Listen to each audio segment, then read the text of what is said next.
Welcome to rSlash, Am I the Butthole, where OP installs a hidden camera to catch his roommate passionately hugging. Am I the butthole for putting a camera in my bedroom? I'm a 22-year-old guy, and I live in an apartment with my roommate who's also a 22-year-old guy. We both attend college part-time, and we get along well with one another. The lease is under my name only. My roommate isn't planning on living in the apartment after college. I work night shift 3 days a week. My hours are 7 p.m. to 7 a.m. He sometimes has his girlfriend stay overnight, which is no problem because when my boyfriend visits, he also spends the night.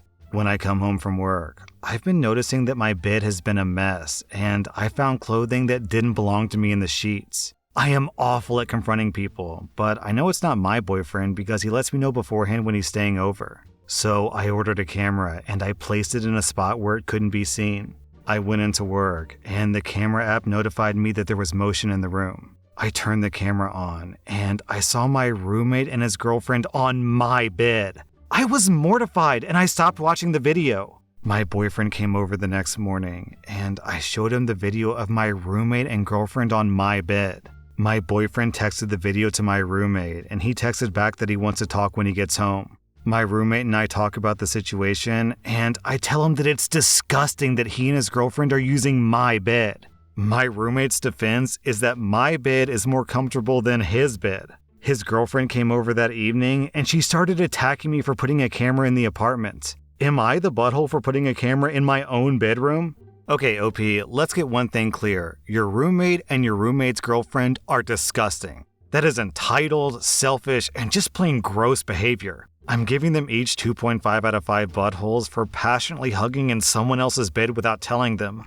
Gross. As for you, OP, you are completely not the butthole for putting a camera in your own room. It's your own room, and you 100% have an expectation of privacy in your own bedroom. So if you want to hide a camera in your own bedroom for any reason, including no reason, then you're completely justified to do so. However, and I hate to say this, OP, because you're the victim here, but I do think that you deserve a bit of a butthole score for showing that video to your boyfriend. There was absolutely no reason whatsoever for you to show that video to your boyfriend. Even if you wanted your boyfriend's support, you could have just said, hey, so I put a camera in my bedroom and I caught my roommate and his girlfriend passionately hugging in my bed. Anyways, I've got the video, but I don't want to show it to you because that's a pretty gross violation of their privacy, even though they violated my privacy. Anyways, will you back me up when I confront my roommate? Like, that's a very reasonable and fair thing to do. So unfortunately, OP, I think I have to give you like 0.5 out of 5 buttholes. Simply put, you could have accomplished the same thing without also showing the video to your boyfriend. Also, I definitely understand why the girlfriend is freaking out.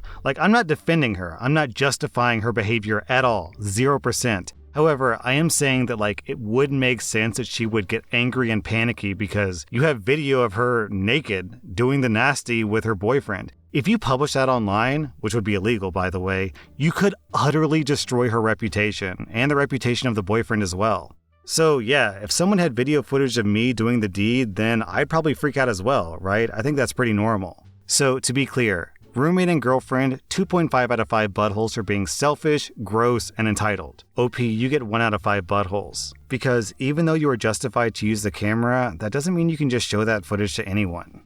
And last but not least, even though the roommate and girlfriend are clearly major buttholes in this story, you really should delete that footage, OP, because if it gets out, it could be pretty damaging. Am I the butthole for demanding my sister's husband pay for my girlfriend's dress that he ruined at the wedding? I'm a 23-year-old guy, and my 26-year-old sister recently got married to one of those, it's just a prank, bro, guys. This guy is insane. He laughs at any and everything that he lays eyes on. He jokes, teases, makes fun, and pulls very nasty and cruel pranks all the time. It's like he has no filter. Some people have said that he's mentally ill, especially after he started telling jokes at his own father's funeral. And he almost caused my sister to get injured from his count the stairs prank. Me and the family have gotten our fair share of his ridiculous pranking campaign, and we've had enough, but to him, it's not enough apparently. The kids love him and say that he's so fun, so that's one positive thing about him, I guess. His and my sister's wedding was a couple of days ago. Once he learned that I was bringing my girlfriend, who he pranked a couple of times, he started making comments about pulling some funny pranks at the wedding. I told him I would not react to that well, and he can do with that info what he will. He just laughed me off, and I didn't see him until the wedding. After the ceremony and while the guests were eating, he saw me talking to a few other people, and he approached us with a glass of milk in his hand. I have no idea why he had a glass of milk, and he kept commenting on me and my girlfriend. He told me to propose to her right then and there, so the memory of my proposal will always be overshadowed by his wedding. Then he said, "Relax, it's just a joke, bro," and laughed. My girlfriend was standing next to me in her $320 dress when my brother-in-law pointed to the left and said, "Look, there's a dog over there." Me and my girlfriend looked, and the next thing I knew, he threw milk from his glass on my girlfriend's dress. My girlfriend was so shocked she froze. He said, "Gotcha." I was stunned, and I asked him why the hell did he do that? I lashed out at him as my girlfriend rushed to clean up, and I called him obnoxious and mean because he shouldn't have done that. He said that he was just messing with us, and my girlfriend should feel lucky for being served milk at a wedding. He said that my girlfriend was too uptight and he couldn't take a joke. My girlfriend angrily left the wedding and didn't respond to my calls. I was livid. After my argument with my brother-in-law, I left too. The next day, I called him and my sister about what happened, and I told them that I'm expecting him to pay $320 for the dress he ruined. He threw a fit saying that it was just a prank and that milk doesn't ruin a dress and an apology should do it. But I said no, and I demanded that he pay me $320 after humiliating my girlfriend. My sister argued with me, saying that I was being overprotective of my girlfriend, but I hung up and told them they had until Friday. Am I the butthole? Oh man. Reading this story is exhausting, OP, because people like this guy are so obnoxious. These pranks aren't even funny, they're just mean. Haha, I spilled milk on you, it's just a prank, bro? Like, how's that a prank? It's just spilling milk on someone, that's just mean. And doing it at a wedding, at a public event with dozens, maybe hundreds of people, that's extremely mean.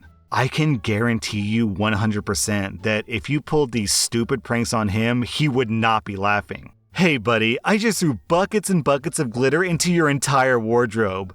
Gotcha! And then when he gets mad and starts complaining, you pepper spray him and be like, "Haha, gotcha, bet you didn't see that one coming. Oh, that's a real zinger, isn't it?" OP, your brother-in-law is a huge douchebag. I'm giving him 3 out of 5 buttholes. However, I also have to give you a butthole score of 1 out of 5 buttholes, because after your girlfriend was embarrassed, it sounds like you just abandoned her. Your girlfriend had milk intentionally spilled on her, and she was embarrassed in front of all those people, and instead of going with your girlfriend to comfort her, you just stayed behind so you could argue with your brother-in-law? Like, why? The correct thing to do in that situation would be to go with your girlfriend, help her clean up her dress, and let her know that if she wants to leave, you've got her back. Not stand around and argue with some idiot who won't listen to you anyways. Like, what's the point? Also, let's not forget that OP's girlfriend probably doesn't know a single person there, just OP and maybe a few of OP's family members, but probably not that closely. So she's embarrassed, she's isolated, she has no one else to rely on, and when she runs away, which of course she would run away, OP just stands behind? So yeah, OP, I have to give you 1 out of 5 buttholes for not having your girlfriend's back.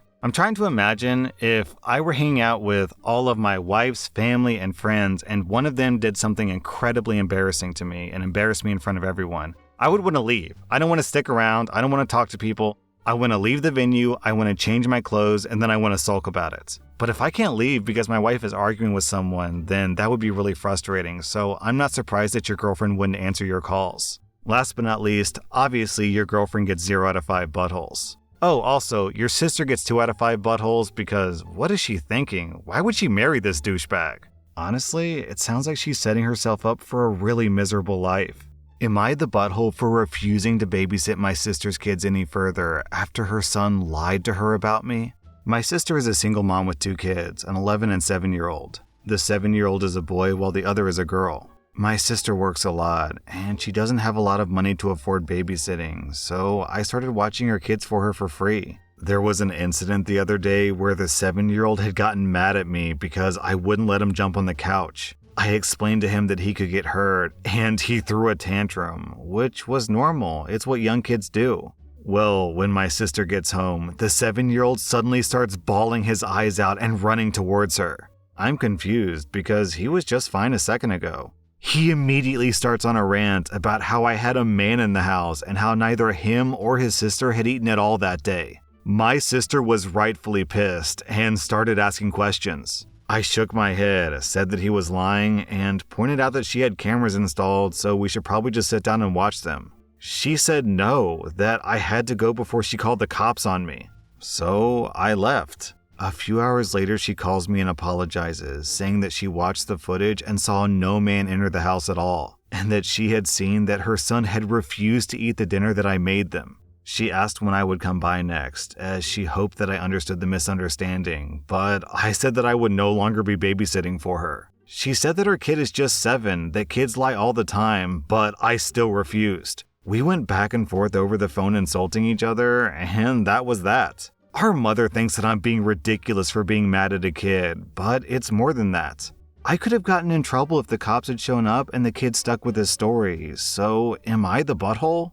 OP, the problem with this story isn't that the 7-year-old lied, because 7-year-olds lie all the time. The real problem with this story is that your sister just automatically believed a 7-year-old in place of you and cameras. You're watching your sister's kids for free, and at the very first sign of any friction, her response is to call the cops on you? And to make matters worse, she wanted to escalate the situation when you had a perfectly reasonable defense. The kid's lying, let's check the cameras. Like, that would have been the very normal, healthy, reasonable adult thing to do. Just be like, okay, well, we have objective evidence, let's see who's lying. But instead she's like, leave now or I'm calling the cops? What? So yeah, OP, I don't blame you in the slightest. Your sister really disrespected you and honestly put you in danger. I'm not exactly sure what the repercussions would be if the cops had come, but my guess is that if you have kids in your care and you don't feed them for the entire day, that constitutes some kind of like child abuse or neglect, but I'm pretty sure that there would be real repercussions. So your sister disrespected you, then threatened you, then asked you to come babysit the kids again. It's like, no, you lost that privilege. What are you talking about? And one thing that I'm really curious about, because OP didn't mention it at all, is did OP's sister punish the 7-year-old for what he did? Because he deserves to be punished. His lies directly endangered OP, so there should be repercussions. If your sister did punish her kid, then I'm giving your sister 2.5 out of 5 buttholes. If your sister has not punished her kid, then I'm giving her 3.5 out of 5 buttholes. Am I the butthole for letting a teenage boy spend the night in jail before dropping the charges? When I moved cities a few months ago, I rented an apartment on a monthly contract while looking for another apartment to buy. A couple months in, the owner told me that she had to put the apartment on the market, so she had to schedule showings. I offered to buy it, and not even 2 weeks later, I was the owner of my own apartment. I live on the 2nd floor. The 1st floor is owned by a family, a father, a mother, and 2 teen boys. The ground floor consists of 2 garages for cars, one for each owner. And finally, the roof is split into 2 roofs with an 8-foot wall and separate doors off the landing. When I bought my house, I knew that I wanted to redo the kitchen and bathroom, so I took some cookies and knocked on my neighbor's house to ask for their schedule. I didn't want to do any renovation work while they were at home to avoid bothering them. One day, while I was out on my balcony, I overheard the husband complaining about me buying the apartment because apparently they were planning to buy it, but I beat them to it. Now, fast forward a couple of months, and I've turned my roof into a garden with raised beds for my vegetables, pots for flowers, some garden furniture, and an area with some wooden outside tiles. While leaving one day, I met my neighbor, and she asked to see the garden with her sons. I showed off my garden, and I thought that was the end of it. That is, until I started noticing how some of my flowers were cut, the furniture was moved, etc. So I installed a camera, and I saw that her sons were jumping over the dividing wall along with some friends and spending time in my garden. I told the parents, and I asked them to tell their kids to stop, that most of the time I'm not at home, so if something happens, there's no way for me to open the door to help them. They said okay, but the kids continued to do so, and they even started destroying my plans for telling on them. So I gave their mother an ultimatum. They either stop coming onto my property or I'm gonna call the cops. She scoffed at me and called me an entitled B-word. The next time I got an alert on my phone, I called the cops and said someone broke into my rooftop garden. The cops came pretty fast, and only one of the brothers managed to escape. The other was caught red-handed and taken to the precinct. Their father almost broke my door and started screaming at me to come and drop the charges. I just threatened to call the cops on him as well and went to bed. This morning I went to the precinct and dropped the charges, so he spent the night in jail with drug dealers and thugs, according to his mom. I was so sure of my decision that I was teaching him the consequences of his actions. But my mom said that I was too harsh, that I punished the parents and I didn't teach the kid a lesson. So Reddit, am I the butthole? OP, you are pretty much as far away from a butthole as you can possibly be. First, you extended a neighborly greeting. Second, you asked them politely to stop coming into your garden. Third, you warned them that you're going to call the cops if they continue to go into your garden. Fourth, you called the cops and let the legal system deal with the kids. Fifth, you showed mercy by dropping the charges, so you were being about as fair and merciful as you possibly could have been in this situation. Like, what's the alternative? Just let those kids continue to destroy your garden with no repercussions? And if you ask me, OP, that entire family needed to learn this lesson. Those teenage boys need to learn that their actions have consequences, and the parents need to learn that no one else cares about their kids. If it were me, OP, I would have made his parents pay for all the property they destroyed. Then I would consider dropping the charges. Anyways, OP, I'm giving you 0 out of 5 buttholes. I'm giving that entire family 3 out of 5 buttholes. That was rSlash AmITheButthole, and if you like this content, check out my podcast where I publish the exact same episodes. Also, hit that subscribe button because I put out new Reddit videos every single day.